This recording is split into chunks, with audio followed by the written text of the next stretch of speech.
My name is Linda Martins, and I am 65 years old, and yesterday, my own daughter threw my inhaler in the waste bin because I refused to fund her vacation trip. When I came home struggling to breathe and found the inhaler missing, she stood there and said, "I threw it in the trash while cleaning. Since my trip doesn't matter to you, your inhaler doesn't matter either."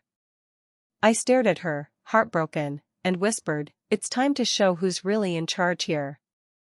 Before I continue, please like this video, subscribe, and comment where you're watching from. I need to know I'm not alone in this world, because right now, I feel more alone than I ever have in my entire life. Let me tell you who I am. Let me tell you what this cruel, ungrateful child has reduced me to. I've lived with asthma since I was 7 years old. 7. I remember the first attack like it was yesterday. I was playing in my grandmother's garden, chasing butterflies, and suddenly I couldn't breathe. My chest tightened like someone was sitting on it. My throat closed up. I thought I was dying. That terror, that absolute terror of not being able to draw air into your lungs, it never goes away. Every single attack, I'm that 7-year-old girl again, convinced this is the end. For 58 years, I've carried an inhaler everywhere. Everywhere. It's been in my purse, in my coat pocket, on my nightstand, in my car. That little blue device is not just medication. It's my lifeline. It's the difference between breathing and suffocating. It's the difference between life and death.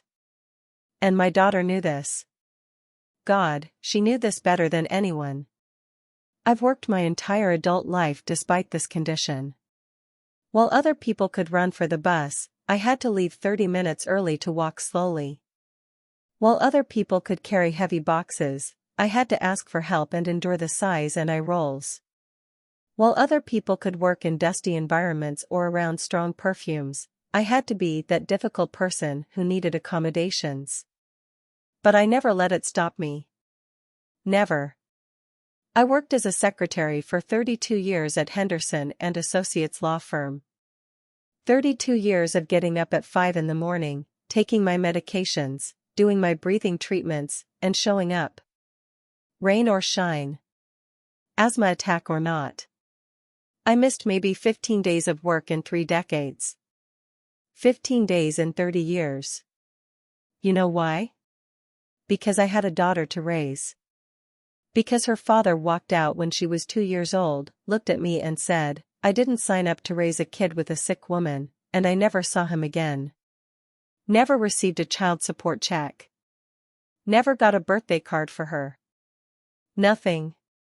So it was just me and my little girl, Jessica. Just us against the world. I worked full-time and picked up weekend shifts whenever I could. I took on extra typing projects at night. I did bookkeeping for my neighbor's small business. I babysat other people's children on Sunday afternoons while my own daughter played with them. Anything to make ends meet. Anything to give her a better life than I had. And through it all, through every wheezing breath and every emergency room visit and every sleepless night spent sitting up because lying down made the asthma worse, I provided for her. I gave her everything. I paid for her school supplies when other kids showed up with hand-me-down backpacks. My Jessica had a new one every year. I paid for her field trips. I paid for her soccer uniform and her dance classes and her art supplies. I paid for her prom dress. I paid for her first car, a used Honda Civic that I saved for 2 years to buy. I even paid for a trip to Disney World when she was 12, even though it meant I couldn't afford my own medication for 3 months and had to ration my inhaler and ended up in the ER twice. But I did it because I saw the joy on her face. I saw her hug that Mickey Mouse character and squeal with delight, and I thought, this is what being a mother means. Sacrifice. God, I was such a fool. I've been living in her apartment for the past year. My apartment, really, because I'm the one who co-signed the lease when she couldn't qualify on her own. I'm the one whose credit is on the line. I'm the one who pays 2/3 of the rent because her job at that boutique barely covers her shopping habits. But she acts like she's doing me a favor. Like I'm some burden she's generously tolerating. The truth is, after I retired last year, my pension wasn't quite enough to cover my own place and my medical expenses. Asthma medication is expensive. My insurance covers some of it, but I still pay hundreds every month for inhalers, nebulizer treatments, preventive medications, and doctor visits. So when Jessica suggested I move in with her, I thought it would be nice. I thought we could be close again. Mother and daughter, supporting each other. What a stupid, naive dream that was. She wasn't always like this. That's what breaks my heart the most. She wasn't always this cold, entitled, manipulative creature who looks at her own mother like she's an inconvenience. When Jessica was little, she was the sweetest child. She had these big brown eyes that would look up at me with so much love. She used to make me Mother's Day cards with crayon drawings of the two of us holding hands. She'd write "Best Mommy in the World" in crooked letters and I'd cry every single time. When I'd have an asthma attack, she was my little helper. Even at 6 years old, she knew where my inhaler was. She'd run and get it for me. She'd sit next to me and pat my back gently while I used it, and she'd say, "It's okay, Mommy. Just breathe slowly like the doctor said." She'd bring me water. She'd turn on the humidifier. She'd know not to spray her strawberry body spray near me because it triggered my asthma. One time, when she was 8, I had a severe attack at her school's spring concert. I was sitting in the auditorium and someone's perfume set me off. I started wheezing badly and couldn't catch my breath. Before I could even reach for my purse, Jessica was off that stage, still in her butterfly costume, running to me with my inhaler. She'd seen me reach for my chest. She knew. The teacher tried to stop her, said she'd ruin the show, and Jessica yelled, "My mom can't breathe," and kept running. That's the daughter I raised. That's the little girl who loved me. I don't know where she went. Everything changed when Jessica went to college. I worked overtime for 2 years to help her pay for it. She got some scholarships, took out some loans, but I contributed every month. I made sure she had spending money. I made sure she didn't have to work full-time and could focus on her studies. And that's when she met them. Madison and Courtney and Zara. These girls were from wealthy families who treated money like water. They'd go to Cabo for spring break. They'd buy designer handbags like normal people buy groceries. They'd post Instagram photos from rooftop bars in Miami and European vacations and yacht parties. And suddenly, my daughter who grew up shopping at Target and was happy with it, my daughter who used to thank me for every single thing I gave her, started looking at her life with disgust. She started making comments. "Mom, why do you shop at Walmart? It's so embarrassing. Mom, why don't you have a nice car? All my friends' parents drive BMWs. Mom, why is our apartment so small?" Our apartment. The apartment I was paying for. She started asking for money constantly. Designer jeans. A new phone every year. Money to go out to expensive restaurants. Money for concert tickets. Money for weekend trips. And I gave it to her when I could, but I had to say no sometimes. I had to explain that I was retired now, on a fixed income, with expensive medical needs. I had to remind her that money doesn't grow on trees. She'd roll her eyes. She'd huff and puff. She'd give me the silent treatment for days. But the worst part was when she met Brandon. Brandon. God, I hate even saying his name. He's 28, drives a Porsche his daddy bought him, works in cryptocurrency, which means he gambles on his laptop all day, and treats my daughter like an accessory. He takes her to clubs and expensive restaurants, buys her gifts, whisks her away for weekends in wine country. And she loves it. She's addicted to it. She's addicted to feeling like one of those Instagram influencers, like one of those women who does nothing but look pretty and spends money. But here's the thing about Brandon, he's generous when it suits him, when he wants something from her. But he's not offering to pay her rent. He's not offering to support her. He just wants a pretty girl on his arm who looks expensive. So Jessica needs me to fund her lifestyle so she can keep up appearances with him and his circle. She started treating my asthma like it was a personal affront to her. Like I was sick at her. If I had an attack, she'd sigh heavily. Really, Mom? Right now? I'm trying to get ready to go out. If I needed to rest, she'd complain that I was boring. God, you're always tired. You're not even that old. If my breathing treatments made noise, she'd blast her music to drown it out. If I asked her to not wear strong perfume in the apartment, she'd spray more and say, I'm not going to smell bad just because you have problems. My health became an inconvenience to her. My existence became a burden to her. And it was all building up to this. Yesterday. To the moment that changed everything. 3 weeks ago, Jessica came to me with her phone, shoving it in my face. On the screen was a picture of a beach resort in Bali. Crystal clear water. White sand. Luxury bungalows. Mom, look at this. Madison and Courtney and Zara are going to Bali for 2 weeks and they invited me. Can you believe it? Bali. She was bouncing up and down like she was 10 years old again, but this time it wasn't innocent excitement. This was entitled expectation. I looked at her carefully. That's wonderful, honey. It sounds like an amazing trip. I know, right? I've always wanted to go to Bali. We'd stay at this incredible resort, and we'd go snorkeling, and there's this temple tour, and... How much does it cost? I interrupted gently. She waved her hand dismissively. Oh, it's not that bad. Only about $4,000. That covers the flight, the resort, food, activities. Madison's parents are paying for hers obviously, and Courtney's dad already gave her the money, and Zara's getting hers from her trust fund, so... $4,000? My chest tightened, and not from asthma this time. From shock. Yeah, but it's a once-in-a-lifetime opportunity, Mom.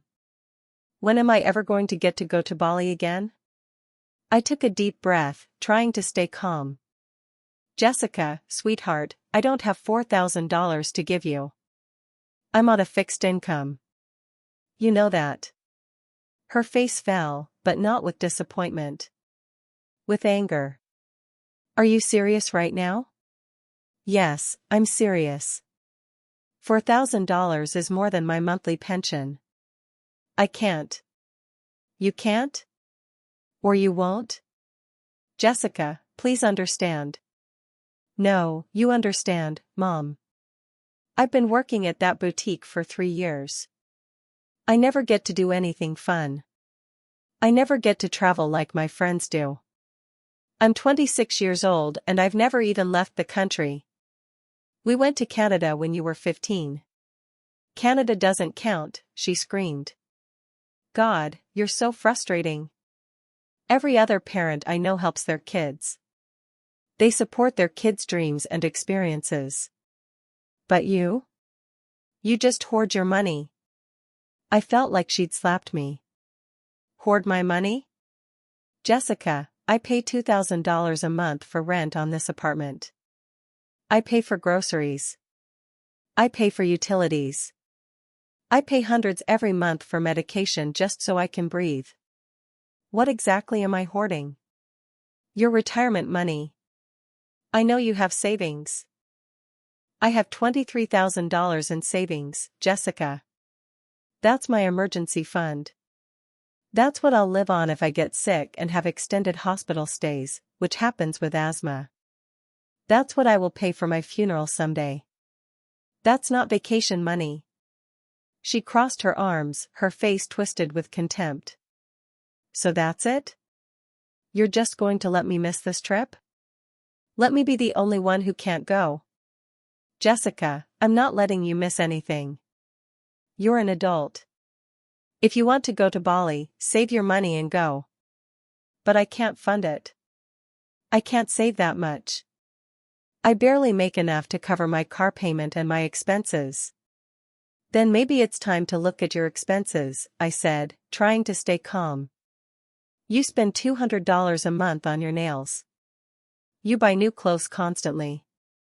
You eat out almost every night. If you budgeted better. Oh my God, here we go with the budget lecture. Not everyone wants to live like a poor person, Mom. Not everyone wants to shop at thrift stores and eat ramen and drive a car from 2008. Every word was a dagger. Every sentence was designed to hurt me. I've given you everything, I whispered. I've sacrificed everything for you. Yeah, and you won't let me forget it, will you? Poor Mom, who worked so hard. Poor Mom, who's so sick all the time. Poor Mom, who gave up so much. Well, guess what? I didn't ask to be born. I didn't ask you to sacrifice. That was your choice. I stared at her. This stranger. This cruel woman who looked like my daughter but couldn't possibly be her. Get out of my sight, I said quietly. She stomped to her room and slammed the door so hard the pictures rattled on the walls. For the next 3 weeks, Jessica punished me with silence. She wouldn't speak to me. Wouldn't look at me. Would walk into a room, see me there, and turn around and leave. When I'd ask her a question, she'd ignore me completely. When I'd try to make her favorite dinner, she'd order takeout and eat it in her room. She started coming home late every night, sometimes at 2 or 3 in the morning. I'd hear her stumble in with Brandon or her friends, laughing loudly, deliberately trying to wake me. The apartment became hostile territory. I felt like a prisoner in my own home. And the worst part? She started doing things she knew would trigger my asthma. She'd burn incense in the living room even though she knew the smoke made me wheeze. She'd spray air freshener directly in front of my bedroom door. She'd refuse to take out the garbage, letting it pile up and rot, filling the apartment with a smell that made my breathing labored. One night, I had an attack around midnight. I was coughing, gasping, reaching for my inhaler. The walls were thin, and I knew she could hear me. I waited for her to check on me like she used to. Like that little girl who would run with my inhaler used to. She turned up her music instead. I sat there in the dark, using my inhaler, tears streaming down my face, and I understood, my daughter didn't care if I lived or died. Not anymore. Not as long as I wasn't useful to her. But still, I didn't expect what she did yesterday. Yesterday, everything changed. Yesterday was Tuesday. I had a doctor's appointment in the morning, a routine checkup with my pulmonologist. The appointment went fine. My lung function was stable. The doctor renewed my prescriptions and reminded me to avoid triggers and always carry my rescue inhaler. Always carry my rescue inhaler. That's rule number 1 for asthmatics. Always have it with you. I came home around 2 in the afternoon. It was a hot day, unseasonably warm for October, and the walk from the parking lot to our second-floor apartment left me a bit winded. Not badly, just that slight tightness in my chest that I've learned to recognize as a warning sign. I unlocked the door and came inside. Jessica was home, sitting on the couch with her laptop, probably shopping online or scrolling through Instagram looking at places she couldn't afford to go. She didn't look up when I entered. "Hi, honey," I said, trying to bridge the 3-week silence. "How was your day?" "Nothing. Not even a glance." I sighed and went to the kitchen to get some water. I could feel my chest getting tighter. The heat outside, the walk up the stairs, the stress of living with someone who hated me, it was all combining to trigger an attack. I reached into my purse for my inhaler. It wasn't there. I felt a jolt of panic. I always kept it in the side pocket of my purse. Always. It was muscle memory at this point. I dumped my purse out on the kitchen counter. Wallet, keys, tissues, pens, receipts, reading glasses. No inhaler. The tightness in my chest increased. My breathing became shallow. Jessica? I called out, trying to keep my voice steady. Honey, have you seen my inhaler? The one I keep in my purse? Silence. I walked into the living room. She was still on the couch, scrolling through her phone now, deliberately ignoring me. Jessica, please. This is important. I can't find my inhaler and I'm starting to have trouble breathing. Have you seen it? She finally looked up at me, and the expression on her face was so cold it made me shiver despite the heat. I threw it in the waste bin while cleaning, she said, her voice flat and emotionless. I stared at her, certain I'd misheard. What? I threw it in the waste bin while cleaning. She spoke slowly, deliberately, like I was stupid. You threw away my inhaler? The room started to spin a little. My chest was getting tighter by the second. She shrugged. It was sitting on the coffee table. I was cleaning. I threw away trash. Jessica, that's not trash, that's my medication. I need it. Well, maybe you should keep track of your things better, Mom. Maybe you should be more organized. I couldn't believe what I was hearing. My daughter had thrown away my inhaler. My lifeline. And she was acting like it was my fault. Which trash? I gasped. Kitchen? Bathroom? Where? She went back to her phone. I don't remember. I cleaned the whole apartment yesterday. Could be in any of them. I already took the bags to the dumpster outside, so good luck. My heart was pounding now. My chest was so tight I could barely draw breath. I needed that inhaler. I needed it now. Jessica, please. I need my spare inhaler. It's in the medicine cabinet. Can you? Can I do what? She looked up at me with such contempt it took my breath away more than the asthma. Can I get it for you? Like I'm your servant? Like I'm here to wait on you hand and foot? I'm having an asthma attack, I wheezed. Please. She stood up slowly, walked right past me toward her bedroom, and paused in the doorway. Then she turned and looked at me, and what she said next will haunt me for the rest of my life. Since my trip doesn't matter to you, your inhaler doesn't matter to me. And she went into her room and closed the door. I stood there, gasping for air, watching that closed door, and something inside me broke. Not my body, I'd find the spare inhaler, I'd survive this attack. No, something else broke. Something deeper. Some final thread of hope that my daughter loved me. Some last shred of belief that family meant something to her. It was gone. I stumbled to the bathroom, gripping the walls for support. My vision was starting to blur at the edges. Each breath was a struggle. I yanked open the medicine cabinet. The spare inhaler was there, thank God. I grabbed it with shaking hands, put it to my mouth, and pressed. 1 puff. 2 puffs. I held my breath, counting to 10, trying to get the medication into my lungs. Slowly, painfully, the tightness began to ease. My airways opened just enough.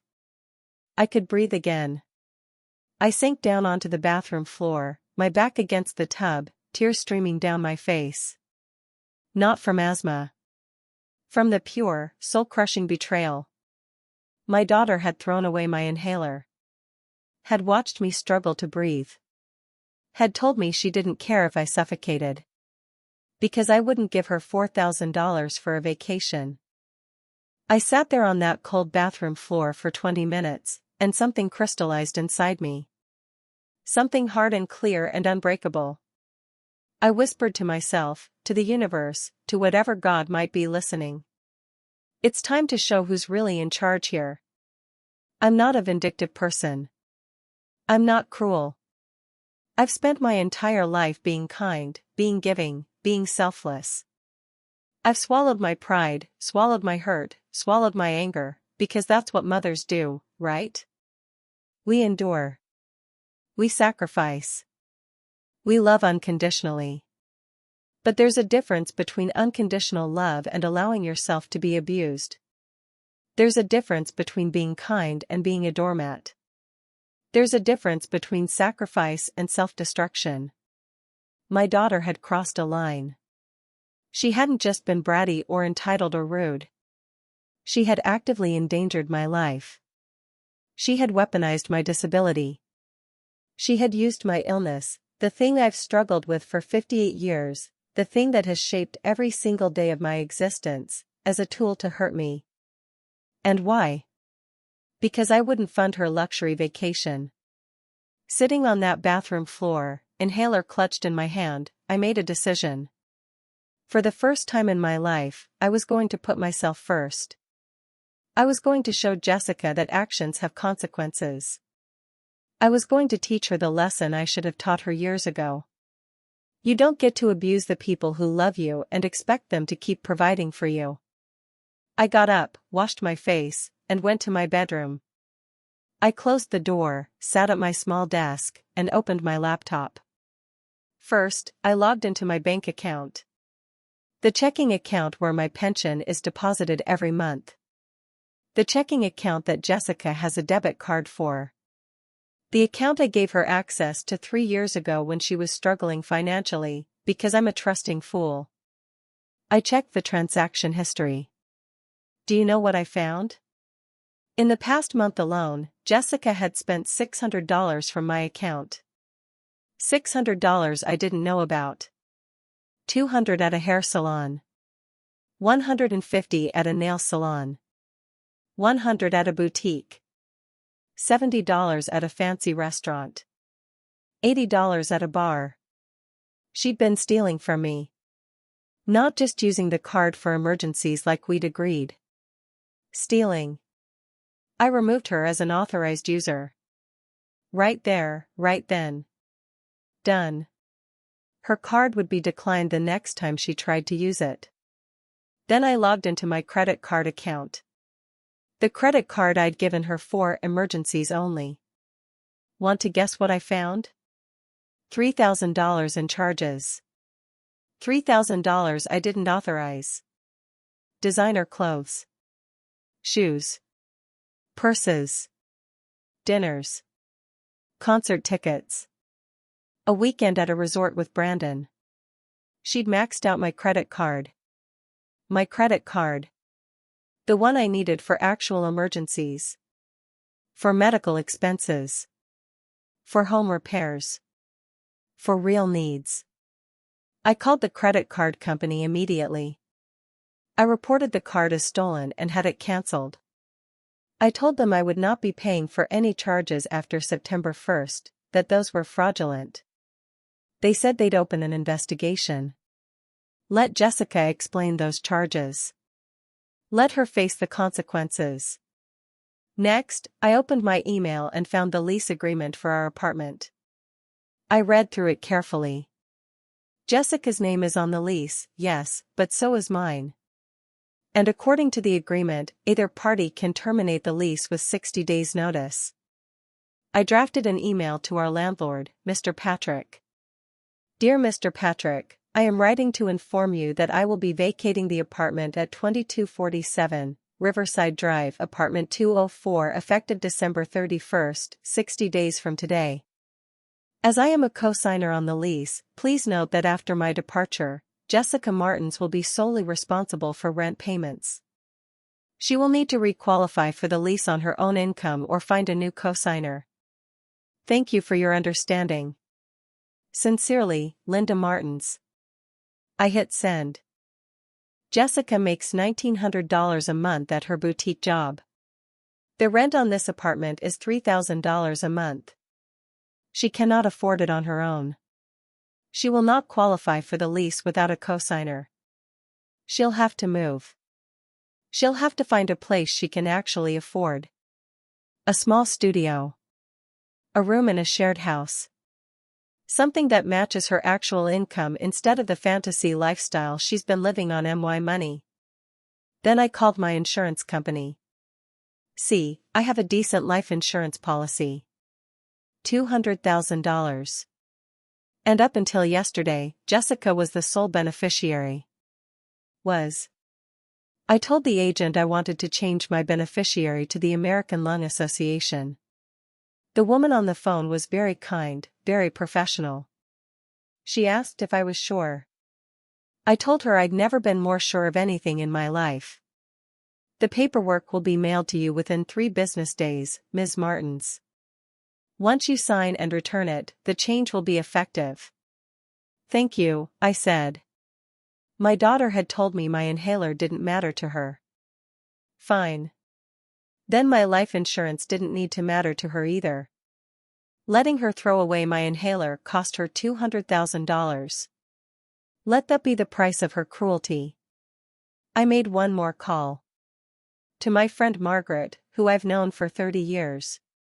Margaret is a retired social worker with a big house and an empty guest room since her husband passed.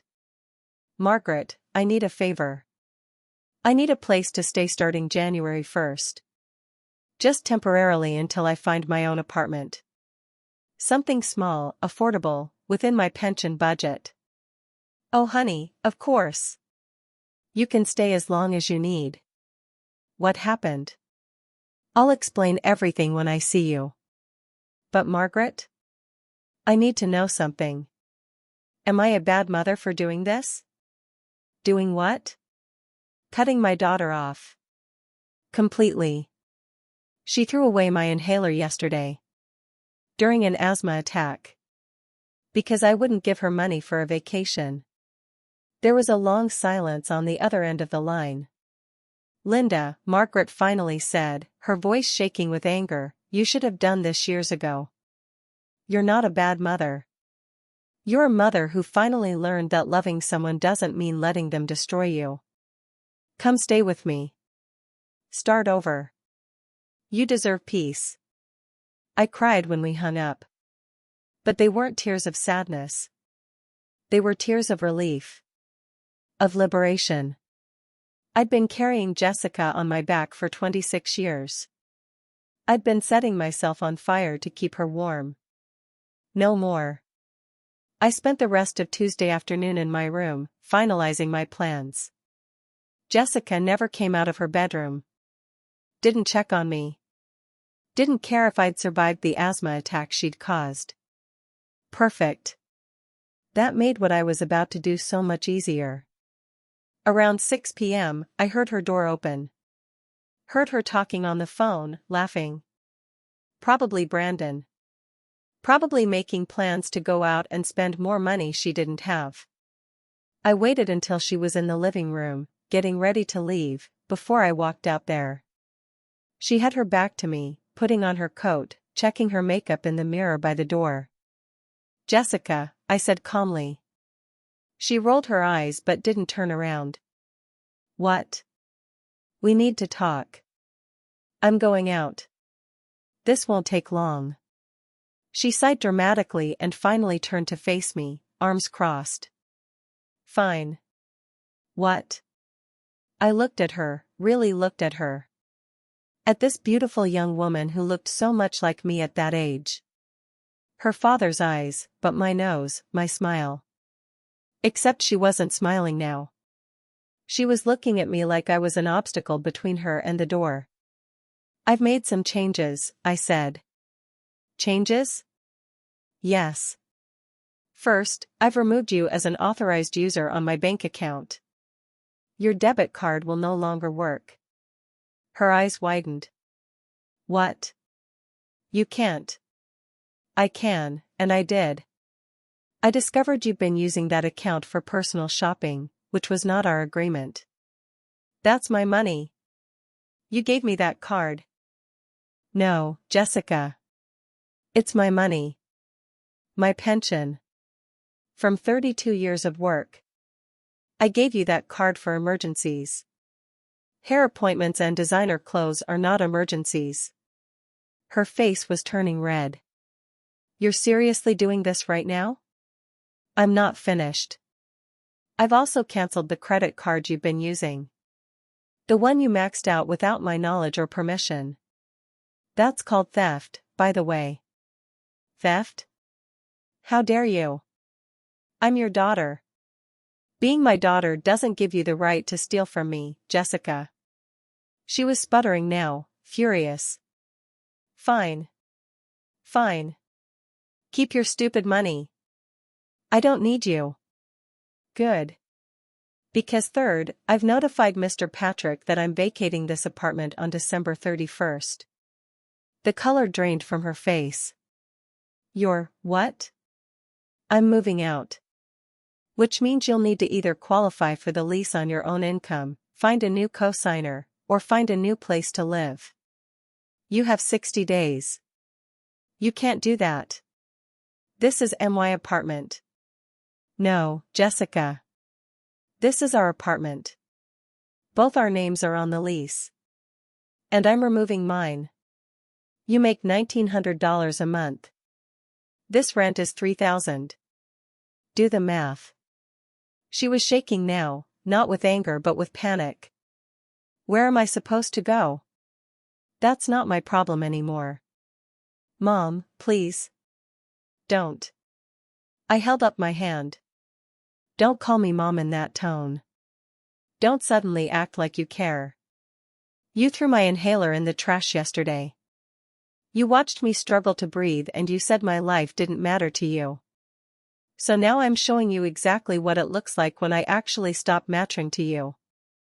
Tears were running down her face now, but I couldn't tell if they were real or manipulative. I didn't mean it.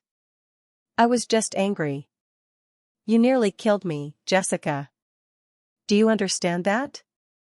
If I hadn't had a spare inhaler, if I'd had a severe attack without medication, I could have died. And you wouldn't have cared. You were in your room, probably texting Brandon, while your mother suffocated in the bathroom. I'm sorry. I'm so sorry. I wasn't thinking. No, you weren't. You haven't been thinking for years. You've been using me, taking from me, treating me like an ATM machine that also happens to cook and clean and pay rent. But I'm not an ATM, Jessica. I'm a human being. I'm your mother. And I deserve better than this. She collapsed on the couch, sobbing. Please don't do this. Please. I'll change. I promise I'll change. I've heard that before. Remember when you promised you'd get a better job? When you promised you'd stop spending so much money? When you promised you'd be more respectful? Words are cheap, Jessica. Actions matter. And your actions yesterday showed me exactly who you've become. I'll pay you back. I'll pay back everything I spent. With what money? Your entire paycheck barely covers your car payment and your shopping habit. She looked up at me, mascara running down her cheeks, and I saw a flash of the little girl she used to be. But it wasn't enough. It wasn't nearly enough to undo the damage. What about life insurance? She asked suddenly. Your policy. I'm the beneficiary. If something happens to you.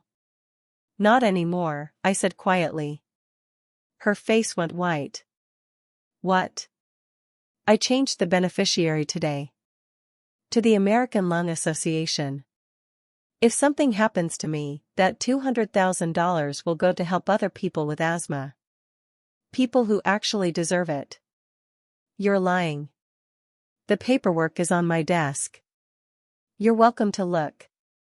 She ran to my room. I heard her rifling through my papers. Heard her make a strangled sound when she found the insurance forms. She came back out, holding the papers, shaking. You can't do this. I'm your daughter. You're right. You are my daughter. Which makes what you did yesterday so much worse. If a stranger had thrown away my inhaler, I'd understand. They don't know me. They don't know what asthma means. But you? You've lived with this your whole life. You've seen me in the ER. You've heard me gasping for air at 3 in the morning. You know. And you did it anyway. Because you wouldn't give me the money for Bali, she screamed. And there it was. The truth. Raw and ugly. Because I wouldn't give you $4,000 for a vacation, I said slowly, letting every word sink in. You endangered my life over a vacation, Jessica. Do you hear how insane that sounds? All my friends are going. I'm going to be the only one left out. So what? I shouted back, my voice rising for the first time. So what? Since when is missing a vacation worth killing your mother over? I wasn't trying to kill you. Then what were you trying to do? Teach me a lesson? Punish me? Scare me? Well, congratulations, Jessica. You succeeded. You taught me that I don't matter to you. You punished me for having the audacity to be poor and sick. You scared me into realizing that my own daughter is capable of cruelty I never imagined. She sank back down on the couch, her head in her hands. You have 60 days, I said quietly. Use them wisely. Find a cheaper apartment. Get a roommate. Get a second job. Figure out how to live within your actual means instead of the fantasy you've been living. And what about us? She whispered. What about our relationship? I looked at her for a long moment. What relationship, Jessica? We haven't had a real conversation in 3 weeks. You've been punishing me with silence because I said no to you. You threw away my medication. What relationship is there left to save? We can fix this. We can go to therapy. We can. Maybe someday, I said. Maybe years from now, after you've learned how the real world works, after you've grown up and realized that love isn't about money, we can try to rebuild. But not now. Not while you still think you're the victim here. I walked to my room, closed the door, and locked it. Behind me, I heard her sobbing. Heard her calling her friends. Heard her voice getting more and more panicked as reality set in. I sat on my bed and took a deep breath. My lungs were clear. My chest was open. For the first time in months, I could breathe freely. Not just physically. Emotionally. The next few days were revealing in ways I both expected and didn't expect. Wednesday morning, Jessica tried to use her debit card at Starbucks. It was declined. She called me, screaming, accusing me of trying to humiliate her in public. I didn't answer. Wednesday afternoon, she tried to buy gas with the credit card. Also declined. She left me a voicemail, crying, saying she couldn't get to work. I texted back, use your own money. She responded, I don't have any. I replied, then that's a problem you need to solve. Thursday, she apparently called my friend Margaret, trying to convince her that I was having a mental breakdown and needed intervention. Margaret called me laughing. That girl actually tried to tell me you're not in your right mind. I told her I've never seen you more in your right mind. She then asked if I would lend her money. I hung up on her. Friday, Jessica's friends came over. I heard them in the living room, talking. Madison, can't your mom just give you the money? It's only $4,000. Jessica, she won't. She's being horrible. She cut me off from everything. Courtney, seriously? Over a trip? That's so cruel. Zara, parents are supposed to support their kids. My dad would never do that to me. I wanted to march out there and tell them that Zara's dad is a millionaire CEO, that Madison's parents own 3 homes, that Courtney's family has a trust fund, And that none of them have spent their lives working themselves half to death to support ungrateful children. But I didn't. They'd find out soon enough what the real world was like. Saturday, Brandon came over. I heard him and Jessica talking in her room. Brandon, so your mom really cut you off? That's harsh. Jessica, she's insane. She changed her life insurance and everything. Brandon, damn. That's cold. Jessica, will you help me? With rent? Just until I figure things out? There was a long pause. Brandon, babe, I can't. I've got my own expenses. The Porsche payment alone is $3,000 a month. But. Look, this is a lot. I didn't sign up for, drama. Financial problems. I thought you had your shit together. I do have my shit together. This is just temporary. Is it? Because it sounds like you're about to be homeless. Brandon, please. I think we should take a break. This is just too much right now. I heard him leave. Heard Jessica throw something against the wall. Heard her break down sobbing. Did I feel bad for her? A little. But not enough to rescue her. By the second week, Jessica's facade was crumbling. Her friends stopped coming around. Turns out, they were only interested in hanging out when it involved spending money at clubs and restaurants. When Jessica couldn't go anymore, when she had to say no to every invitation, they ghosted her. Madison unfollowed her on Instagram. Courtney stopped responding to texts. Zara actually blocked her after Jessica asked for a loan. The Bali trip happened without her. She saw the photos online. Her 3 best friends living it up on the beach, posting selfies with cocktails, tagging each other in memories. She wasn't even mentioned. It was like she never existed to them. That's when Jessica started to break. She came to me one evening, 2 weeks after our confrontation. I was in the kitchen making soup. She stood in the doorway, looking smaller somehow. Defeated. Mom, she said quietly. Yes? I got evicted. I mean, sort of. Mr. Patrick said I can't qualify for the lease on my own and I don't have a co-signer, so I have to be out by December 31st, just like you. Okay. I've been looking for apartments. Ones I can actually afford on my salary. Do you know what I can afford? A studio in the bad part of town. 400 square feet. No dishwasher. Coin laundry in the basement. And even that will take most of my paycheck. That sounds like living within your means. She flinched. I called Dad. I froze. Your father? Yeah. I found him on Facebook. I told him I needed help. You know what he said? I waited. He said he doesn't know me. That he started a new family and doesn't have room in his life for mistakes from the past. He called me a mistake, Mom. To my face. Well, on a video call. But still. Despite everything, my heart ached for her. I wouldn't wish that pain on anyone. I'm sorry, Jessica. That's cruel. You raised me alone, she said, her voice cracking. All those years. He gave you nothing and you did it anyway.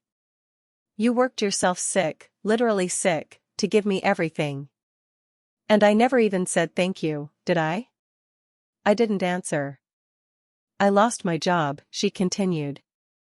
What? I got fired yesterday.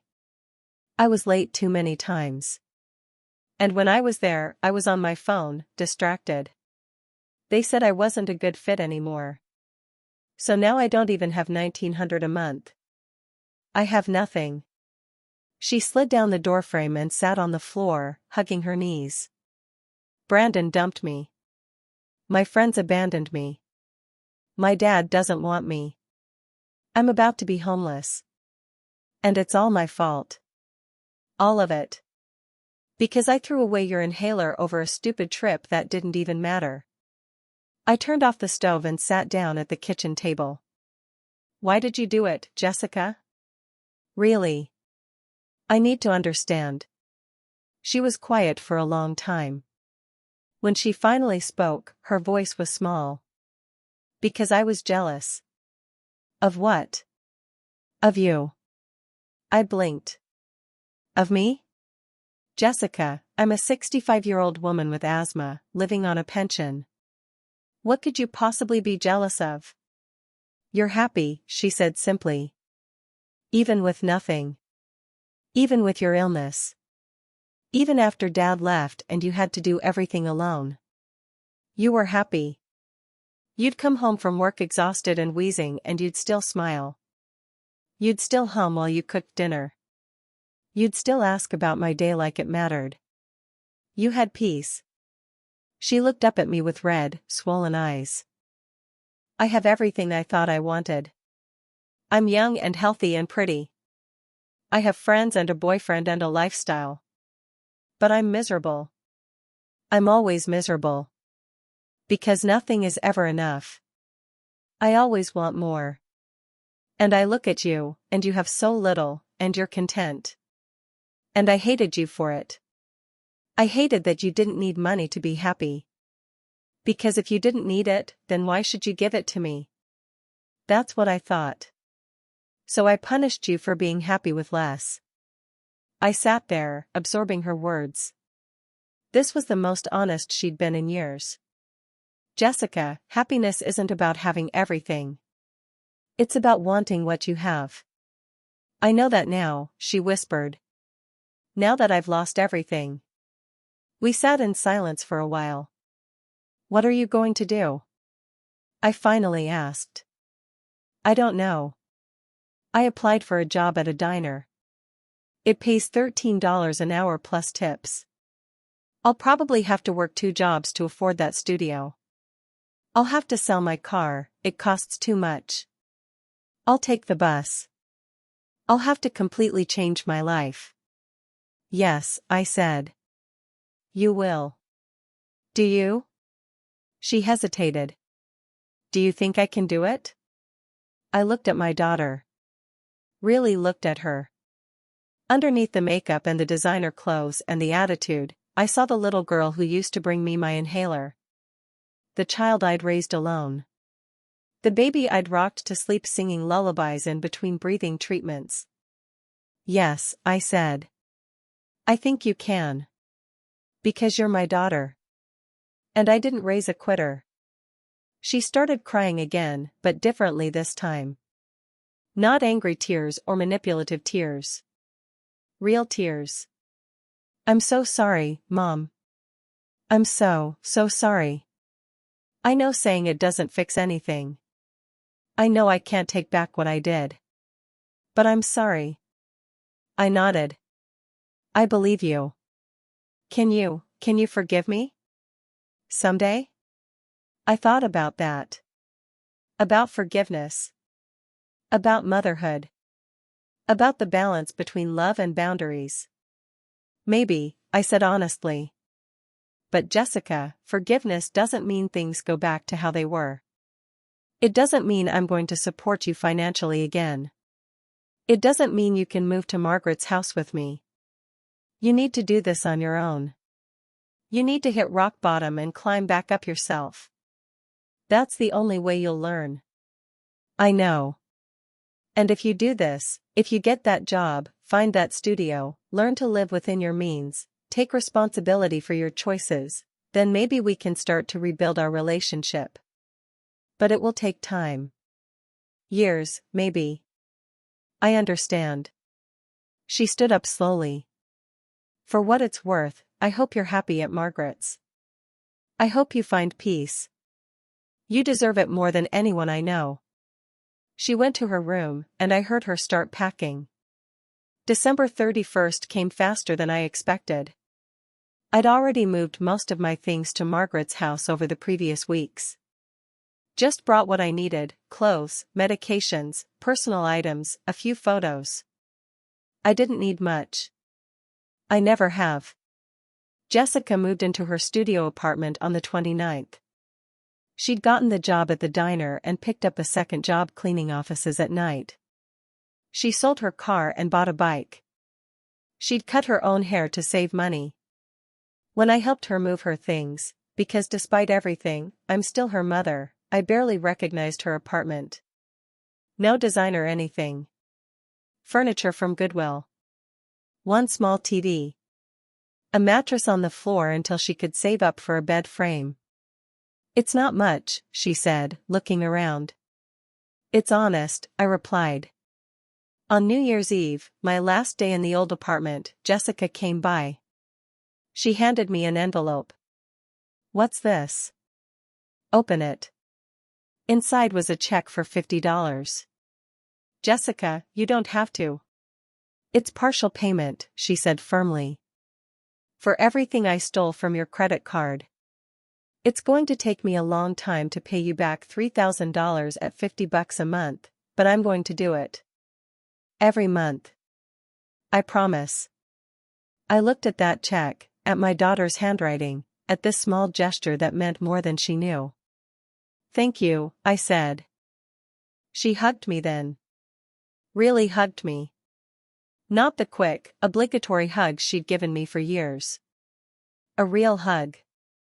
The kind she used to give me when she was little. I love you, Mom, she whispered. I know I don't deserve to say that, but I do. I love you. And I'm going to make you proud. It's going to take a while, but I'm going to become someone you can be proud of again. I hugged her back, tears in my eyes. I never stopped loving you, Jessica. Even when I didn't like you very much, I never stopped loving you. That was 3 months ago. Today, I'm sitting in Margaret's sunroom, drinking tea, watching the spring rain. My breathing is better than it's been in years. The stress of living with Jessica was triggering attacks I didn't even realize. I found a small one-bedroom apartment that I can afford. I'll move in next month. It has a balcony and allows cats, so I'm going to adopt one. I've always wanted a cat. Jessica calls me once a week. She doesn't ask for money. She doesn't complain. She tells me about her life, the customers at the diner, the people she meets, the things she's learning about budgeting and saving. Last week, she told me she's been going to therapy. I need to figure out why I became that person, she said. Why was I so cruel to you? The therapist thinks it's about control. That I felt powerless in my own life, so I tried to control you. I don't know if that's right, but I'm trying to understand.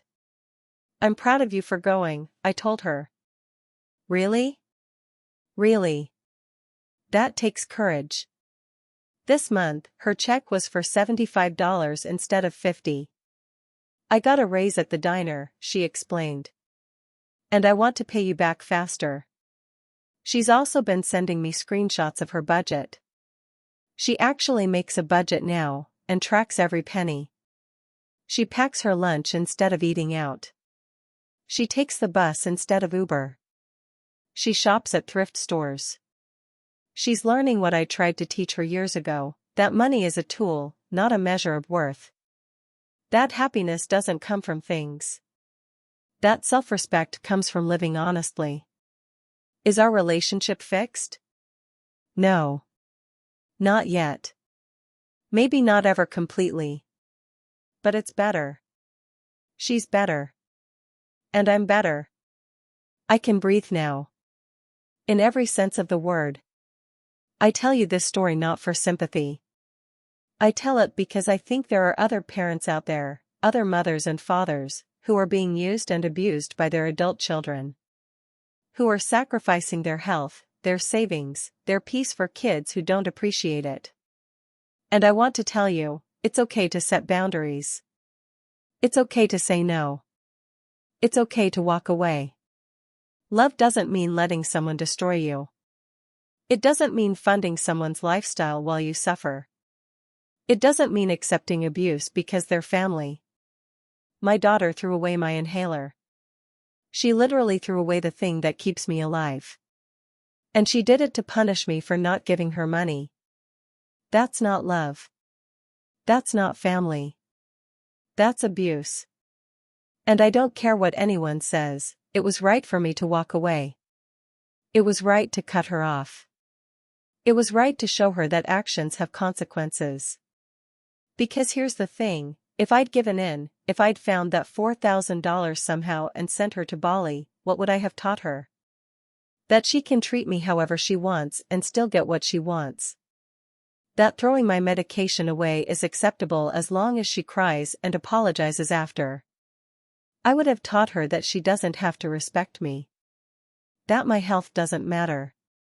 That I'm just an ATM machine that occasionally needs an inhaler. By walking away, by cutting her off, by forcing her to face the consequences of her actions, I gave her something far more valuable than a trip to Bali. I gave her the opportunity to grow up. To learn that she's not entitled to other people's money.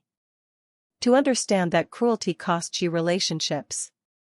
To realize that the real world doesn't care about your Instagram feed or your friend group or your designer clothes, it cares about whether you can pay your rent. Was it hard? God, yes. The hardest thing I've ever done.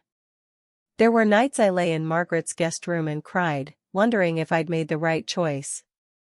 Wondering if I was a terrible mother. But then I'd remember that look in Jessica's eyes when she told me my inhaler didn't matter. That cold, casual cruelty. And I'd know I'd made the right choice. You can't love someone into changing. You can't sacrifice yourself into making them appreciate you. Sometimes, the most loving thing you can do is let them fall. Let them hit bottom. Let them learn. So I ask you, whoever is watching this, would you forgive someone who threw your inhaler away? Who endangered your life over money? Who treated your medical needs like an inconvenience? Maybe you would. Maybe you're a better person than I am. But I couldn't.